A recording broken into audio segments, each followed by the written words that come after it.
काल मी अशा मंदिरात गेलो होतो ज्या मंदिराला कळसच नाहीये.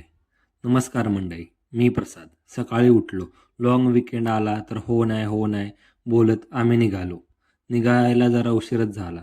तर आम्ही आलो होतो नरसिंहवाडी म्हणजे नरसोबाची वाडी. मंदिराच्या बाहेर अशी खूप दुकानं आहेत. आलो, पहिली पाप धुवून घेतली, लय पाप केली, आता ती धुवून बघू आपली लाईफ कुठं. दादा इतक्या पटकन आणि फास्ट चांगली रांगोळी काढत होती की ती बघतच राहावी असं वाटत होतं. मग आलो दर्शनाच्या लाईनमध्ये, घेतलं दर्शन. दर्शन घेतल्यावर इतकं प्रसन्न आणि खूपच भारी वाटलं.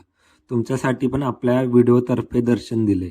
बघा, तुमची पण पापं धुवून घ्या. आलो मग नरसोबाच्या वाडीची ती फेमस कवटाची बर्फी खायला. ती फक्त इथेच भेटते. मग प्रसादने घेतला प्रसाद, नरसोबाच्या वाडीची बासुंदी खाल्ली. मग आम्ही आलो सोमन भोजनालय, घरगुती व्हेज थाळी खाल्ली. लास्टला त्यांनी आपल्याला खायचं पानही दिले होते. तर असा होता आपला दिवस. भेटूया उद्या.